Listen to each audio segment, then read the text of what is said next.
Calendar based probability.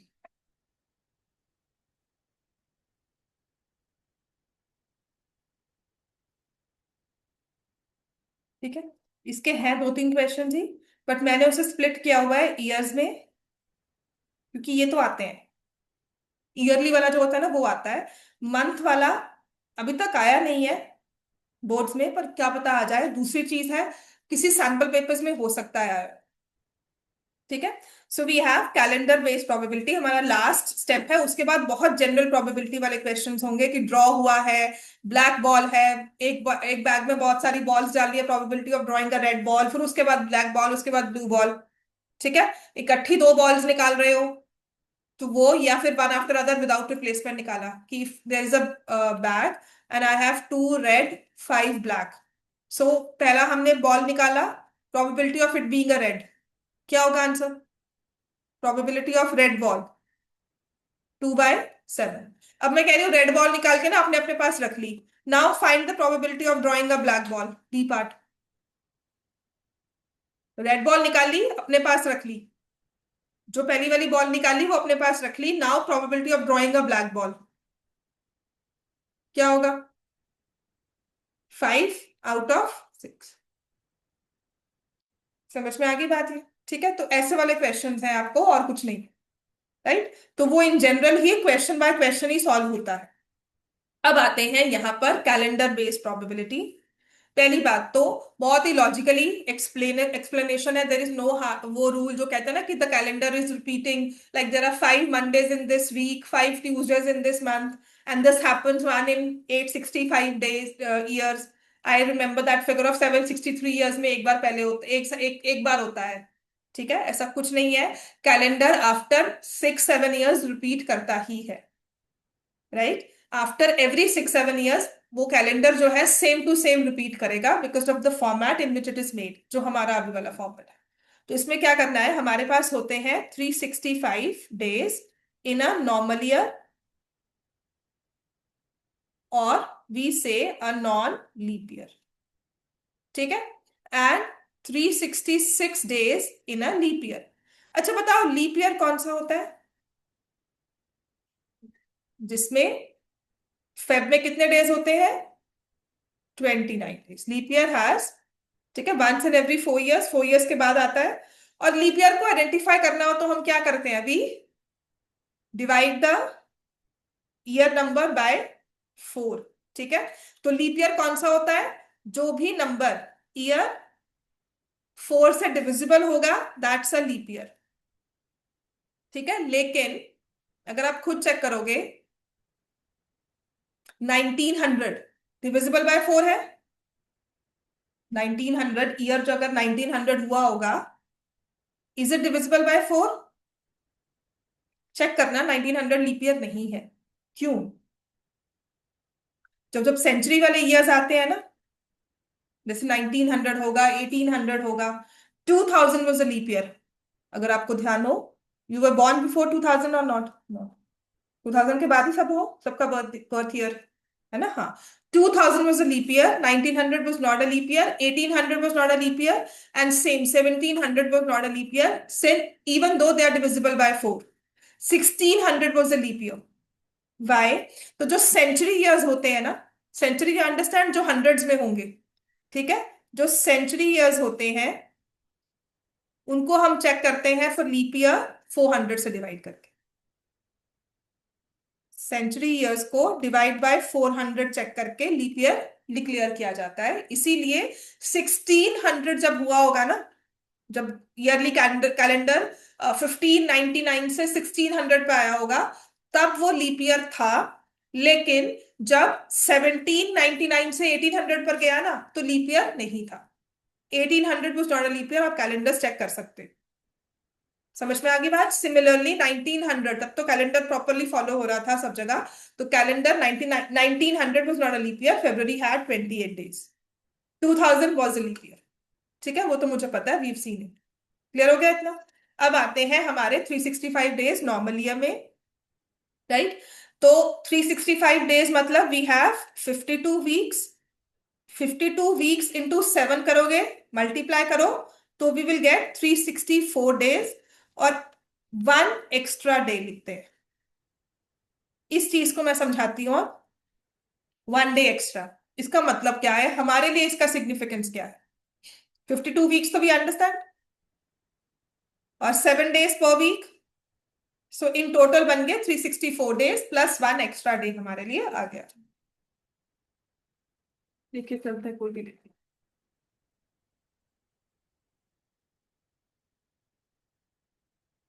Clear हो गया? अब क्या मतलब है, देखो, किसी भी साल में 1 जनवरी, I am not specifically saying for this year or 2020 or any other year, I am saying specifically for 1 January, that is counted as first day.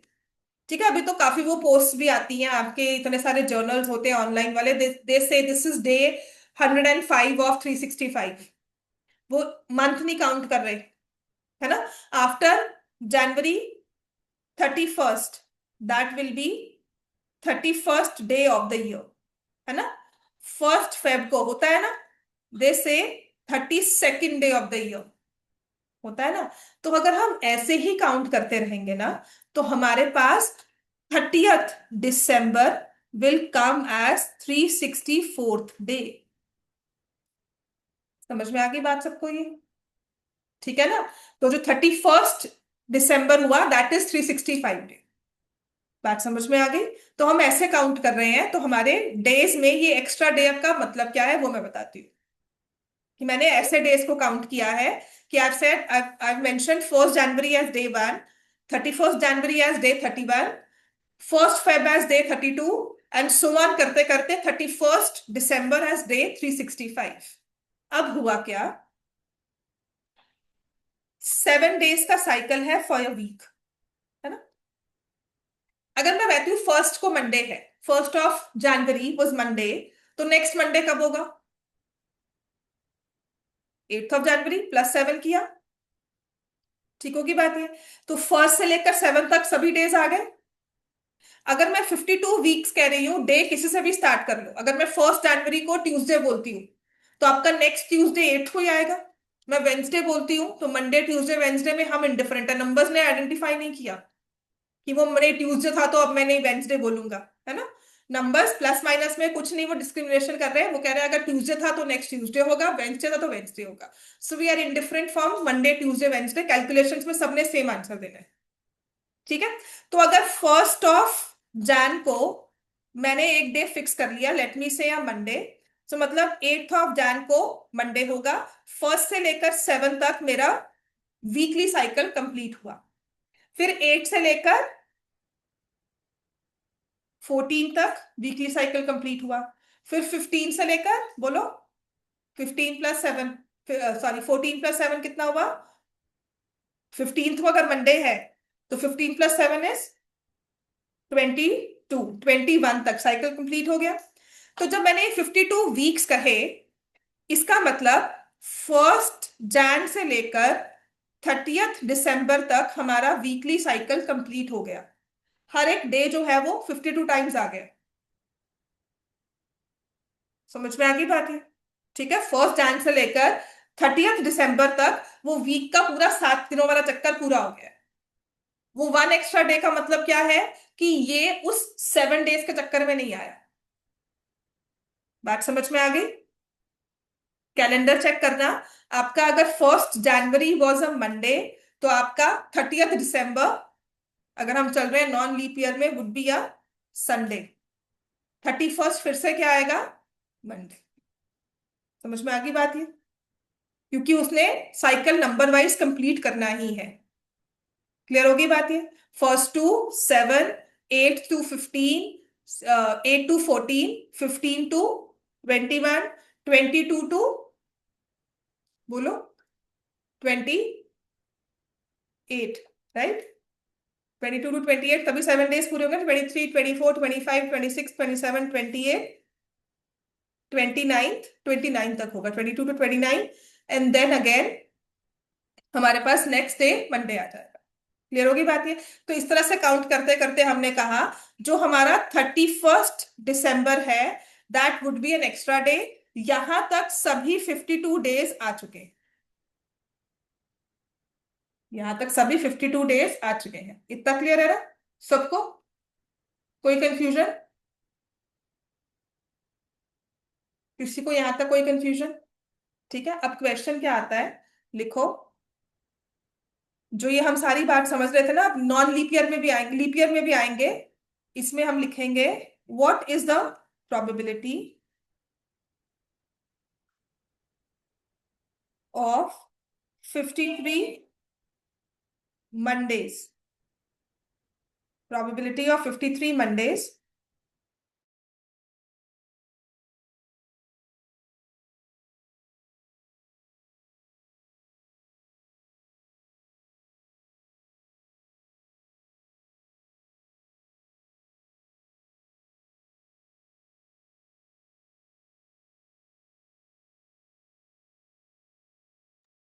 So what is the probability of 53 Mondays? ना, ये Monday सिर्फ ऐसे ही लिखा है, Tuesday, Wednesday, Thursday, Friday, Saturday, Sunday, कोई भी दिन होगा, आंसर सबके लिए सेम है इन अ नॉन लीप ईयर। ठीक है, अब 52 मंडेज तो मुझे पता है हर साल में होते ही हैं। 364 डेज का साइकिल कंप्लीट होना है, उसमें 7 7 दिन करके पैटर्न बनना ही है। ठीक है, चाहे मंडे से स्टार्ट किया, चाहे ट्यूसडे से किया, चाहे वेडनेसडे से किया। राइट, सो जो बचा वो वन एक्स्ट्रा डे था, उसमें कितने डेज आ सकते हैं, मतलब कौन से डेज आ सकते हैं? It could be a Monday, it could be a Tuesday, because I am not given कि ईयर कहां से स्टार्ट हुआ है। ठीक है, तो it could be any day out of 7। So my sample space is of 7, and what I need is a Monday, and Monday can come in just one. बस ये आंसर है। Probability of 53 Mondays in a non-leap year is 1 by 7. Probability of 53 Mondays in a non-leap year is 1 by 7. तो अगर कोई पूछे probability of 53 Sundays in a non-leap year, तो answer क्या होगा?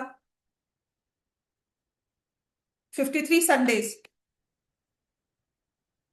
तब क्या आंसर दोगे? Same 1 by 7। 53 Tuesdays, तब क्या आंसर दोगे? 53 Wednesdays, फिर से। ठीक है ना, मंडेज, बिकॉज सब यूजली जो क्वेश्चन आता है वो मंडेज का आता है, सीधी सी बात। राइट, अब आते हैं हमारे नॉन लीप ईयर। वही साइकिल चल रहा है, वही सब हो रहा है, बस एक फरवरी ने एक्स्ट्रा डे दे दिया। तो जब हमारे पास आता है 52 वीक्स इंटू 7 डेज, बने 364 डेज ही, हमारे पास आ गए 2 एक्स्ट्रा डेज। मतलब 29 दिसंबर तक हमारा साइकिल वो 364 डेज का कंप्लीट हो गया। समझ में आ गई? 29 दिसंबर तक 364 डेज का, from 1 Jan to 29 December 364 days का साइकिल कंप्लीट हो चुका है। अब बचे हैं 30th एंड 31st। अच्छा, कभी ऐसा होता है कि आज मंडे और फिर वेंसडे आ जाए? आज मंडे और मैं कहूँ कल वेंसडे है, ऐसा होता है? They have to go in order. If it's a Monday today, it can be a, it can only be a Tuesday tomorrow. Right, it could be either a Sunday Monday, or it could be a Monday Tuesday. It cannot happen कि आज मैंने Sunday का, मेरी मर्जी आई तो मैंने कहा नहीं फ्राइडे हो जाएगा कल, ऐसा नहीं होता। तो वो जो 2 एक्स्ट्रा डेज हैं, तो they could be Saturday Sunday, they could be Sunday Monday, or Monday Tuesday, Tuesday Wednesday, Wednesday Thursday, Thursday Friday, या फिर फ्राइडे सैटरडे। फिर से कल वही घूम गया, Saturday Sunday, Sunday Monday, Monday Tuesday, Tuesday Wednesday, Wednesday Thursday, Thursday Friday, Friday Saturday. अब अच्छी बात बोलो आपके लिए, ये भी 7 ही बनते हैं patterns, 3 4 5 6 7। It cannot be a Saturday Friday, reverse order possible ही नहीं है कि आज सैटरडे है तो कल फ्राइडे हो। आज सैटरडे है, टुमारो फ्राइडे हो जाए, ऐसा नहीं है, एक ही ऑर्डर है। If it's Saturday today, it has to be a Sunday tomorrow. Sunday Saturday not possible, Saturday Sunday possible, today and tomorrow. ठीक है, तो ये हमारे पास 7 दिन आ गए। Probability of 53 Mondays. ये समझ में आ गया कि 29 दिसंबर तक 52 मंडेज तो कंप्लीट हो चुके हैं, वो तो इन एनी केस है ही है। 53rd मंडे किन वेज में आ सकता है, या तो वो 30th को आएगा या वो 31st को आएगा, 2 दिन नहीं हो सकते। तो या तो मंडे तब आ रहा है कि जब संडे मंडे आएगा, या फिर मंडे ट्यूसडे आएगा। तो वो क्या हो गया, 2/7। And this is for every other day. Even if you ask me for 53 Tuesdays, तो माई आंसर विल बी 2/7। ये तो सारा लॉजिक है जो मैंने तुम्हें समझाया। अब किसी बच्चे ने मुझे 2 साल पहले कहा था, मैंने इसे ऐसे याद किया हुआ है, because an ordinary year has 1 extra day, तो आंसर हमेशा 1/7 होता है। Leap year has 2 extra days, तो कुछ भी पूछ लो आंसर 2/7 होता है। ठीक है। अब मैंने उसे पूछा, लिखो।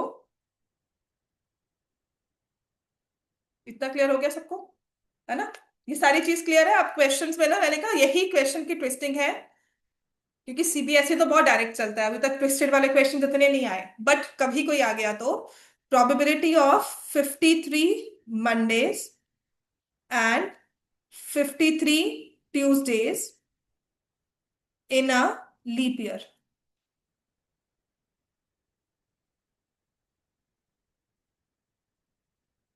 क्या होगा आपका आंसर? आपके पास पूरा चार्ट अवेलेबल है, आपके पास लिखा है, इतने सारे हमने अभी नोट्स बनाए हैं। So what is the probability of having 53 Mondays and 53 Tuesdays?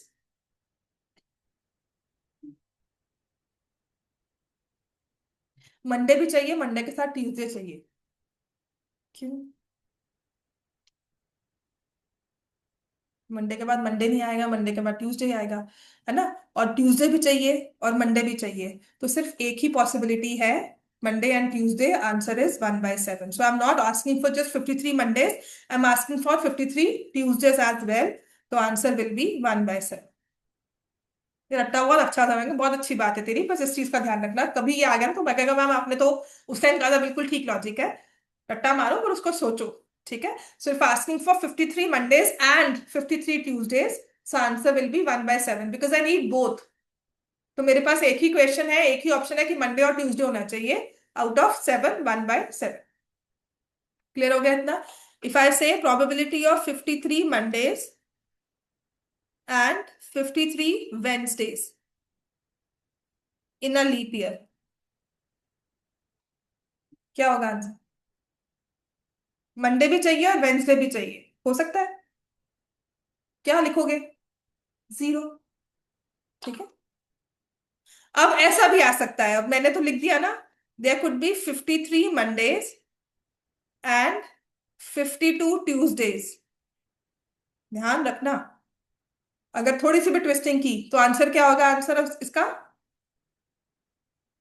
अब मंडेज ही चाहिए हमें, ट्यूसडे तो 52 है ही है, तो मंडे।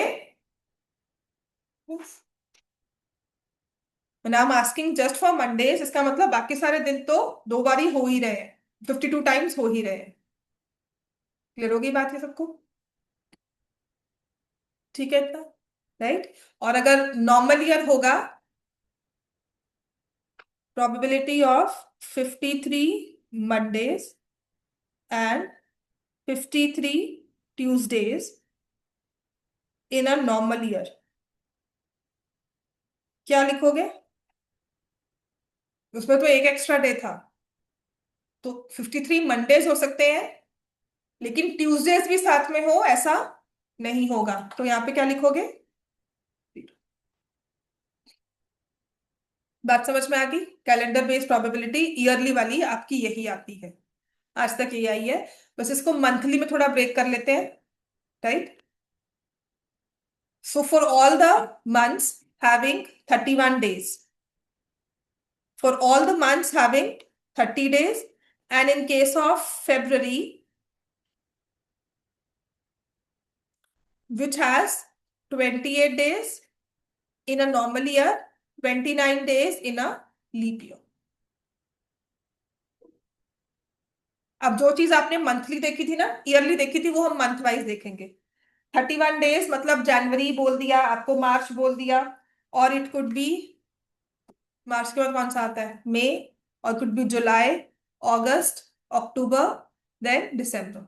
ठीक है, तो इन सब ईयर्स के मंथ्स के बारे में अगर बोल रहे हैं, ऐसे ही 30 डेज में आ जाएगा अप्रैल, जून, बोलो आगे, जून के बाद जुलाई भी नहीं है, अगस्त भी नहीं है, सितंबर है, सितंबर के बाद नवंबर है।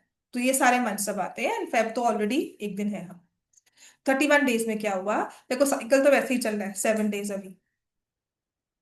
तो फर्स्ट से स्टार्ट होकर 28 तक 4 टाइम्स का साइकिल पूरा हो गया, because each month has 4 weeks. बोलते हो ना, ईच मंथ हैज 4 वीक्स। तो यहाँ पे 31 डेज में हमारे पास क्या है, 3 एक्स्ट्रा डेज, 29, 30, 31। ठीक है। अब अच्छी बात इसमें क्या है कि अगर हम पैटर्न बनाने बैठे ना, Monday, Tuesday, Wednesday, Tuesday, Wednesday, Thursday, Wednesday, Thursday, Friday, Thursday, Friday, Saturday, Friday, Saturday, Sunday, Saturday, Sunday, Monday, Sunday, Monday, Tuesday, कितने बनते हैं? 7। पहले 1 एक्स्ट्रा डे में भी 7 थे, 2 एक्स्ट्रा डेज में भी 7 ही पैटर्न था, और 3 एक्स्ट्रा डेज में भी 7 का ही पैटर्न है। बात समझ में आ गई? अब क्वेश्चन क्या आएगा, मान लो एक्स्ट्रा 3 डेज है ना, तो extra 3 days can occur in any of the following days. Either it could be a Monday, Tuesday, Wednesday, or it could be a Sunday, Monday, Tuesday. ठीक है। सो फॉर 31 डेज, मतलब इस month में मैं बोल रही हूँ, प्रोबेबिलिटी ऑफ 5 मंडेज इन जनवरी। ठीक है ना, तो वो कहते हैं ना कि 5 मंडेज, 5 ट्यूसडेज, 5 वेंसडेज, तो वो किसी ना किसी एक महीने में होगा ही, बेस्ड ऑन द पैटर्न। ठीक है।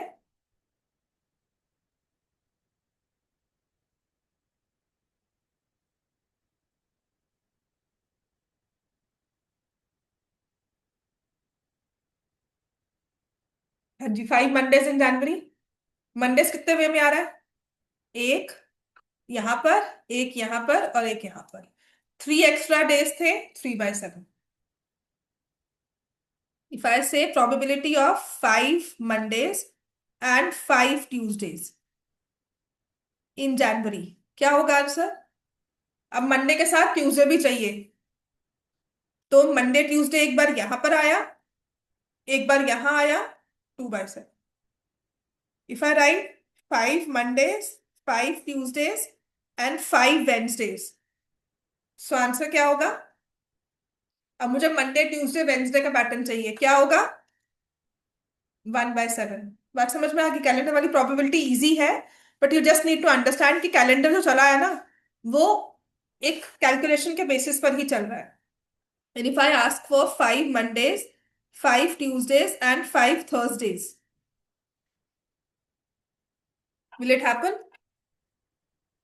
5 Mondays चाहिए, 5 Tuesdays चाहिए, और 5 Thursdays चाहिए। तो मंडे और थर्सडे आप देखोगे कभी भी इकट्ठा नहीं है। ठीक है। सो क्लियर हो गया? मंथली वाली प्रोबेबिलिटी आज तक नहीं आई है। आई थिंक आईसीएससी के पेपर में कभी आई थी, but you never know CBSE कब उठाकर हमें ये दे दे, because we taught yearly probability. तो उसी के बेसिस पर वही कैलकुलेशन सेम यहां अप्लाई होती है। अब 30 डेज वाले मंथ्स में आ जाओ। 30 डेज में कितने वीक्स हुए? 4 वीक्स तो हर मंथ में होते हैं, तो 4 weeks into 7 days a week,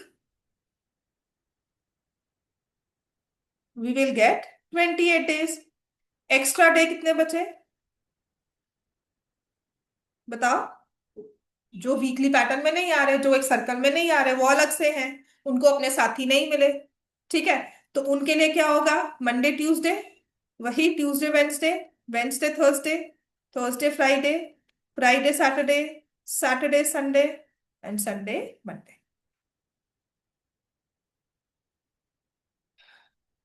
ठीक है। सो probability of 5 Mondays and 5 Tuesdays क्या होगा? 5 Mondays and 5 Tuesdays in a month of, let me say, April.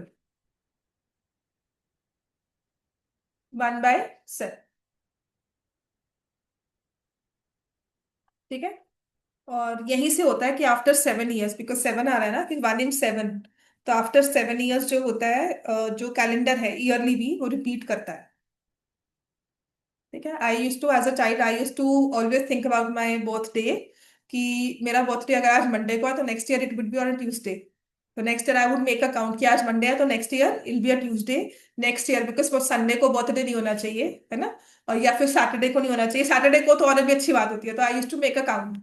सो वो एक पैटर्न से देन आई रियलाइज, उसके बाद जब पढ़ा ना कि ये पैटर्न ही होता है कि वन डे शिफ्ट होगा ही होगा आपका बर्थडे हर बार, है ना। So this is the reason I used to say, अच्छा +1 तो कैलेंडर हमेशा कर ही रहा है, and if it's a leap year it'll take a jump of 2 days, है ना। तो उसके पीछे का लॉजिक सारा यही है।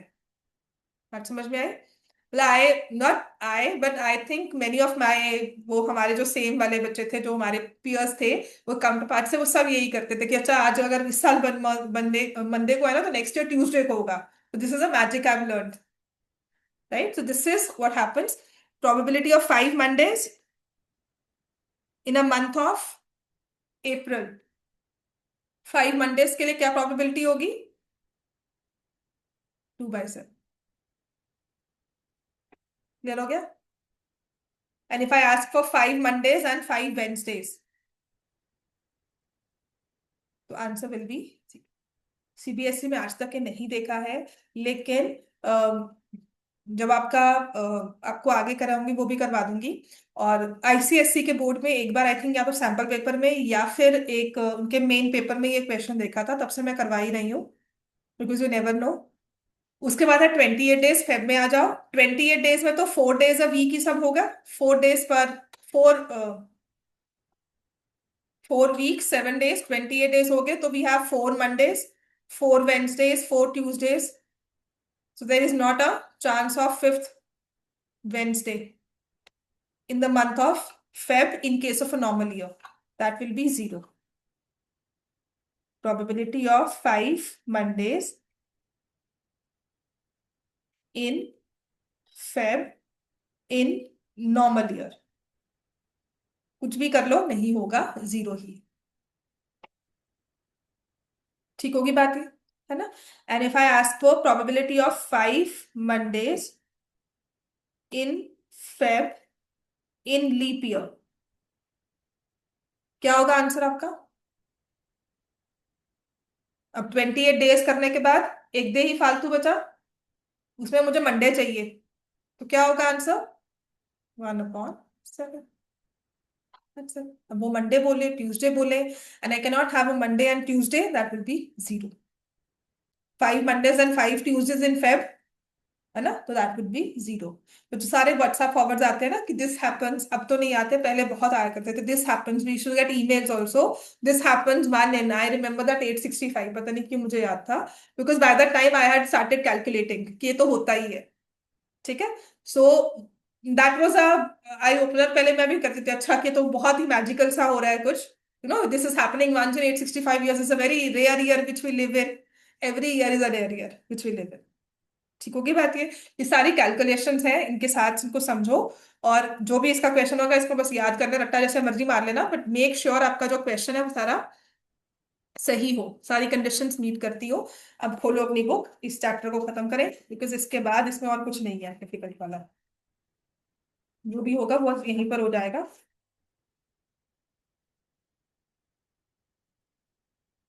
ठीक है। आई थिंक वी डन, फिर एग्जाम्पल 6 भी हो गया था, एग्जाम्पल 7 ऑल्सो डन, एग्जाम्पल 8 भी हो गया, एग्जाम्पल 9 हो गया था।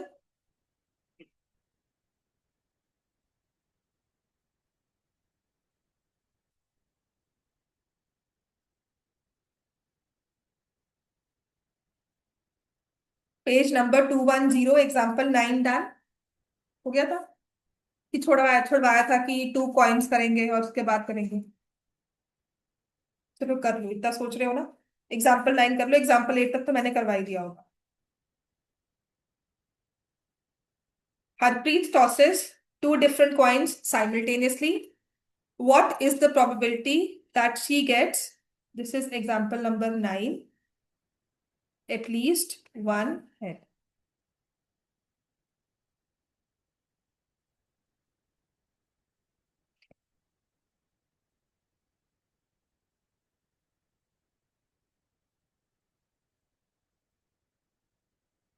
एटलीस्ट वन हेड का मतलब है टू कॉइन्स किया है, it should both be heads और वन हेड।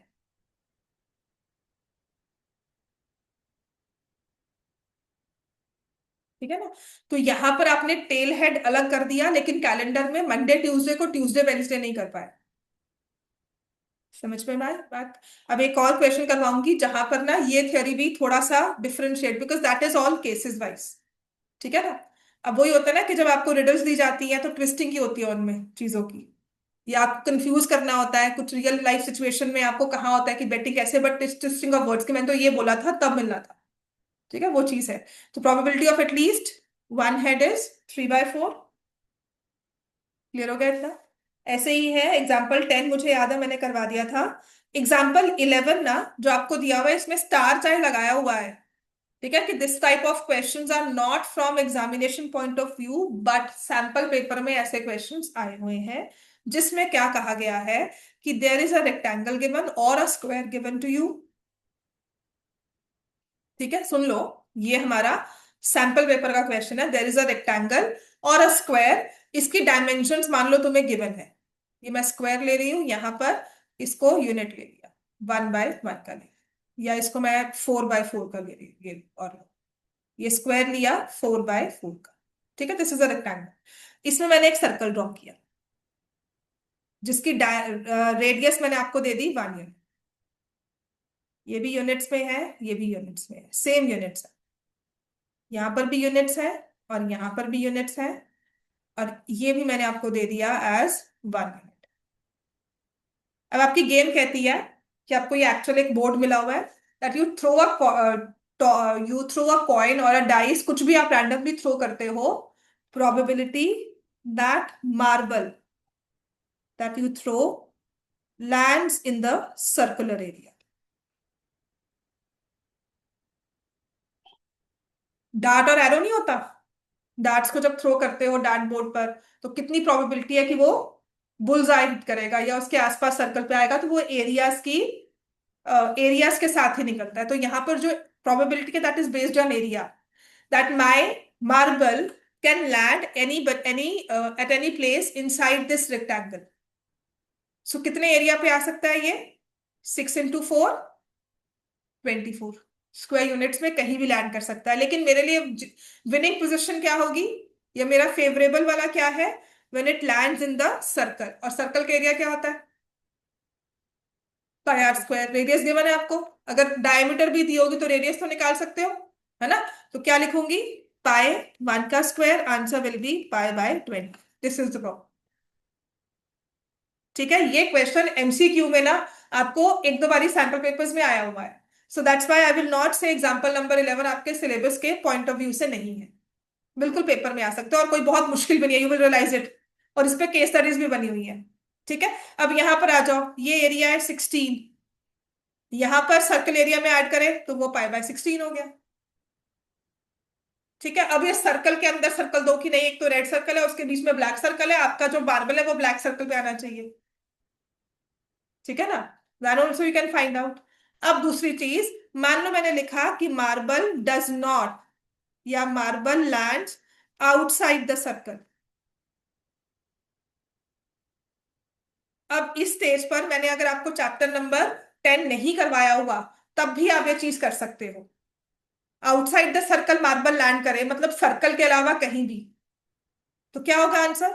टोटल एरिया तो 24 है, सर्कल वाला एरिया नहीं चाहिए, तो क्या लिखोगे ऊपर? फेवरेबल क्या है?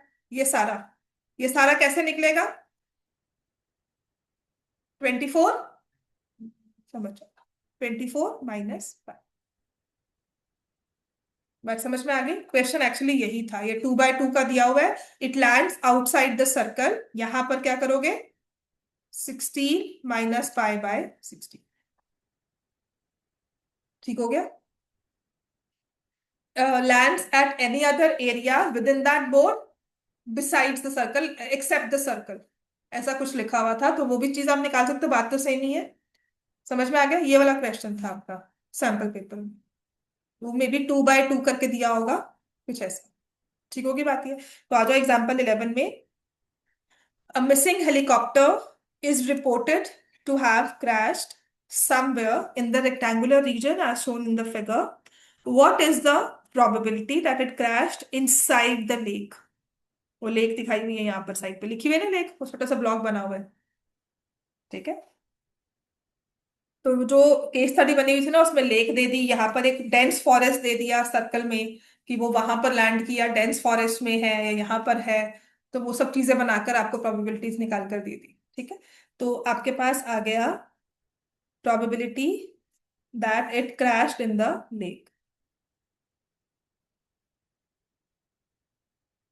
तो मैं लिखूंगी area of lake divided by total area.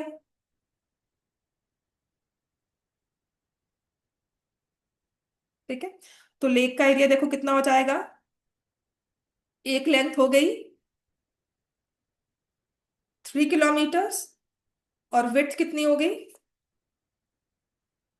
समझ में आ रहा है ना? देखो एक 4.5 दिया हुआ है, यहाँ से 2 दिया हुआ है, तो एक साइड हमारे पास आ गई 2.5, और एक आ गई हमारे पास 3, divided by total area 9 into 4.5। बस ये आंसर है तुम्हारा। ठीक है। अब जो स्क्वायर यूनिट्स है ऑब्वियसली उसको सेम तो करना ही पड़ेगा, अगर ये मीटर्स में दिया होता तो इसको भी मीटर्स में लिखते और फिर हम आंसर मार्क करते। Units will be should be the same, दोनों में यूनिट्स को सेम करके यू फाइंड द प्रोबेबिलिटी।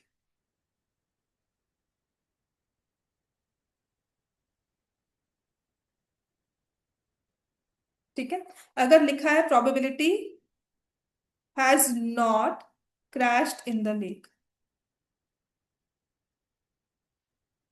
क्या मैं यहीं से निकाल सकती हूँ? या तो लेक के अंदर होगा या नहीं होगा। लेक में क्रैश किया 5/57, 5/27, लेक में क्रैश नहीं हुआ, तो can I right like this? Can I right like this? Total area 1 है, टोटल प्रोबेबिलिटी 1 होती है ना? -5/27, 27 - 5 इज 22/27। वैसे भी अगर आप निकालोगे area of the lake minus करोगे, तो 9 into 4.5 -3 into 2.5 divided by,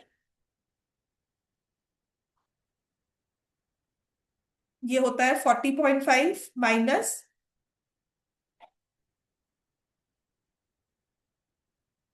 minus किया तो क्या आएगा 33/40.5। सॉल्व कर लेना, यही आंसर। ठीक हो गया इतना? चलो आ जाओ क्वेश्चन नंबर 12। ये भी कर लिया था। एग्जाम्पल 13 ये नहीं किया। ठीक है। एग्जाम्पल 13 में देखो वो चार्ट बनाकर दे दिया है आपको, फिगर 14.3 दी है ना पेज 213 में। सो बच्चे ये बना भी लेते हैं पेपर में, अगर डाइस का क्वेश्चन 2 डाइस का क्वेश्चन आए ना तो वो ये बना लेंगे पूरा। तो बना भी सकते हो, नहीं भी बना सकते हो, वो अपनी पर्सनल चॉइस है, बट मेक श्योर अगर बनाते हो तो आपका आंसर एक तरह से कंप्लीट मान लेते हैं। जब आपने कोई केसेस नहीं लिखे हैं, नहीं बनाया, तो आपने प्रॉपर केसेस लिखने हैं। ठीक है। 1 blue and 1 gray are thrown at the same time, write down all possible outcomes, तो आपने लिखने ही है इसमें। What is the probability that the sum of the two numbers is 8? Probability that sum of two numbers is 8। अच्छा ठीक है। पिछले वाले क्वेश्चन में वो हेलीकॉप्टर लेक में गिरता है और लेक में नहीं गिरता, ऐसे दो इवेंट्स को हम क्या बोलते हैं? ऐसे दो इवेंट्स को क्या बोलते हैं? दे आर, या तो ये होगा या वो होगा। They are complementary events, they complement each other. ठीक है। दे आर कॉम्प्लीमेंट्री इवेंट्स, याद कर लो ये वर्ड। इसलिए बोल रही हूँ कि हमारी assertion रीजनिंग में पूछा जा सकता है। So sum of the numbers appearing on the dice is 8. So sum 8 can occur in following veg. ठीक है, अगर तो आपने वो चार्ट नहीं बनाया है तो आपको लिखना होगा। वन के साथ अब नहीं आएगा, आई विल राइट 2 6, और साथ ही मैं 6 2 भी लिख सकती हूँ। वन के साथ सम का एट नहीं, सम एट नहीं बन सकता। टू के साथ it will be 6, and for three it will be 5। तो 5 3 भी पॉसिबल है। एंड देन 4 4, दोनों में सेम ही होगा। So how many cases? 5 out of 6। देखो उसने लिखा है ना, the outcomes favourable to the sum of two numbers is 8 are this, है ना, 2 6 3 5 4 4 5 3। Number of favourable outcomes is 5। Total number of outcomes is 36। So probability of sum 8 is equal to 5/36। Steps clear हो गए? Paper में presentation clear हो गई? ऐसे ही है probability of sum 13, can it occur? तो यहाँ पे अगर आपको रीजन लिखना है तो आप लिखोगे maximum sum is of 12, sum 13 can occur in, can not occur, so therefore 0 out of 36। ठीक है, लेस देन इक्वल टू 12, 1/1 हो गया वो, 36/36 विच इज 1।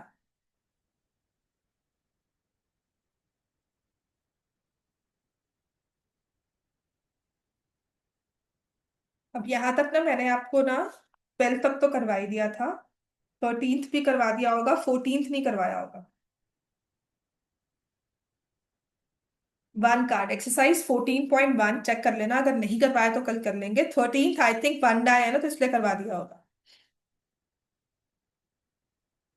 क्वेश्चन नंबर 15 पर आ जाओ, 14th पर आ जाओ। One card is drawn at random from a well shuffled deck of 52 cards. Well shuffled मतलब no biasness. Question number 14, exercise 14.1। मैंने ना आपको इसमें एक केस करवाना होगा, ऑप्शनल एक्सरसाइज जो इसमें डिलीटेड है ना पुरानी वाली बुक की, ऑप्शनल एक्सरसाइज का क्वेश्चन करवाना है, लिख लो। प्रोबेबिलिटी में ना ऑप्शनल एक्सरसाइज आज नहीं होगा, कल हो जाएगा, और कल आपका ना चैप्टर 6 स्टार्ट हो जाएगा, ट्रायंगल्स। टेस्ट नेक्स्ट वीक में होगा। ठीक है, कल चैप्टर 6 पक्का से मतलब स्टार्ट हो रहा है, और नेक्स्ट वीक में टेस्ट को शेड्यूल भी कर रहे हैं। पहले टेस्ट किसका लेना है? एपी का। एपी का ले ले, ठीक है ना, क्योंकि एपी का एक ही टेस्ट हुआ है, सम तो हुआ ही नहीं है। एक बार एपी का लेते हैं इसी वीक में, नेक्स्ट वीक में I take a test for coordinate also. ठीक है, चलो। Question number 14. One card is drawn from a well shuffled deck of 52 cards. Probability of getting a king of red color.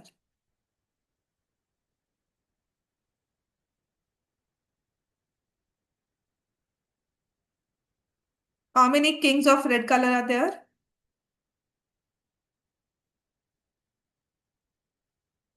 कितने होते हैं? 2। और how many total cards? 52. So answer is 2/52. Probability of a face card.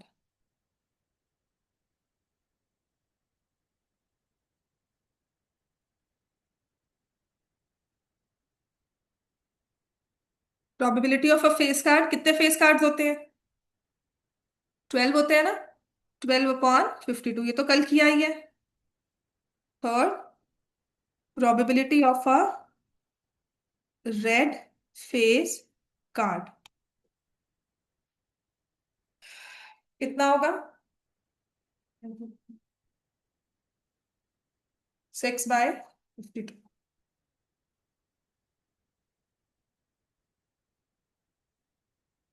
Probability of jack of hearts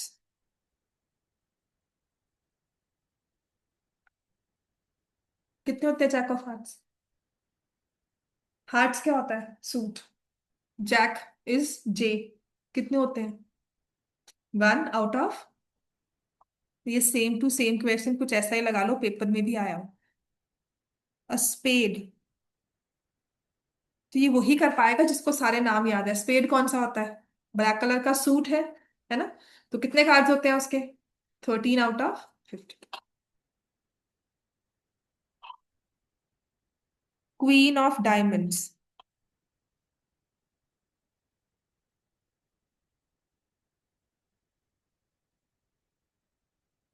कितनी queen है diamonds की? 1 out of 15 तो पक्का से पेपर में आया हुआ है। कब आया था? या तो लास्ट ईयर या उससे पहले। 15 same to same question paper में कहीं ना कहीं। अच्छा, आपके रीजन में नहीं आया होगा, किसी और के रीजन में आया होगा, पर आया हुआ है। ठीक है। 5 cards, 10, jack, queen, king, ace of diamonds are well shuffled with their face downwards. One card is picked up at random. इनमें से उठा रहे हो अब। ठीक है। Probability that the card is a queen. तुम्हें बताकर ये कार्ड रखे कि सारे डायमंड्स के हैं। ए से A10 J Q K रखे हुए हैं, फेस डाउनवर्ड्स। तुम्हें एक कार्ड निकालना है and then you have to guess कि वो कौन सा कार्ड है। तो तुम क्या बोलोगे? अगर बोल रहे हो एस ऑफ क्वीन कार्ड, तो कितने चांसेस है क्वीन होने के? 1 out of 5। So probability of it being a queen is 1 out of 5। Now अब ये देखो, मैं कह रही थी if the card queen is drawn, आपको पता है क्वीन निकाला है। ठीक है, पहला कार्ड निकाला, बाय चांस क्वीन हो गया, उसको साइड पर रख दिया। आपको बता दिया कि क्वीन निकल गई है, वो साइड पर हो गई। ठीक है। What is the probability that the second card picked up is an S? तो सेकंड पार्ट पे second card is an S, क्या आंसर होगा आपका? कितने एसेस है? 1 आउट ऑफ 4, क्योंकि एक कार्ड तो हम निकाल चुके हैं। ठीक है। तो कुछ इस तरह से लिख लेंगे कि अब जो हमारे पास कार्ड हो गए वो है 10 J K और A। And probability of second card being a queen क्या हो जाएगा कि अब तो क्वीन आ ही नहीं सकती, 0। Question number 16।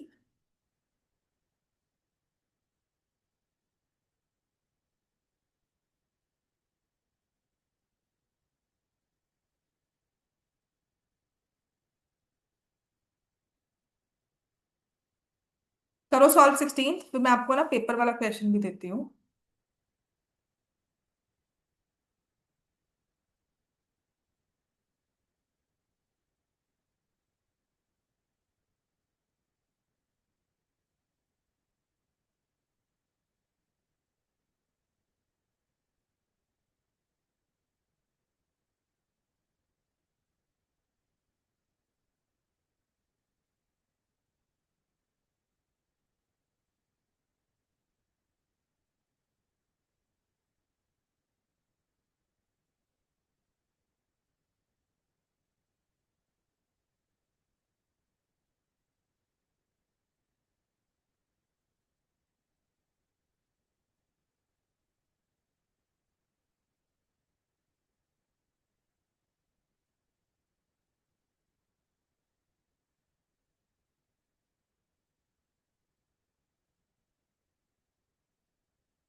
ये वाला क्वेश्चन भी ना जो 16 है वो पेपर में आया हुआ है।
अच्छा, कर लिया सबने ये वाला question? Question number 16, probability that the pen taken out is a good one, 132 divided by 144। ठीक है। नेक्स्ट 17th क्वेश्चन, ये भी पेपर में आया हुआ क्वेश्चन है।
Question number 60, 17th now. A lot of 20 bulbs contain 4 defective ones. So 20 bulbs, 16 good and 4 defective.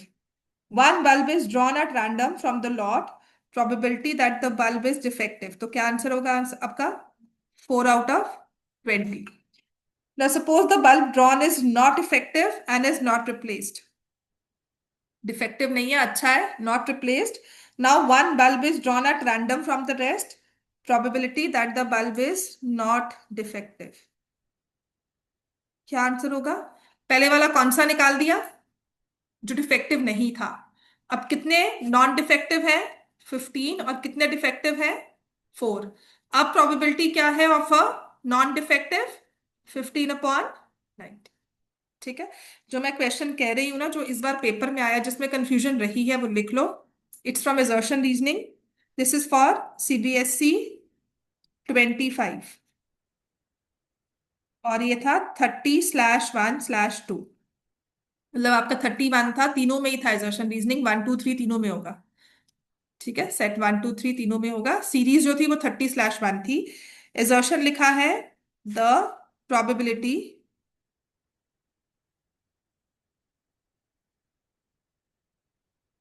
Of selecting a number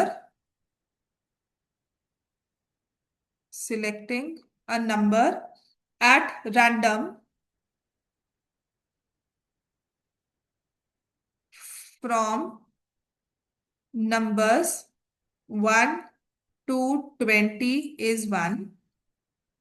reason दिया है for any event if probability of E is equal to 1, then E is called a sure event।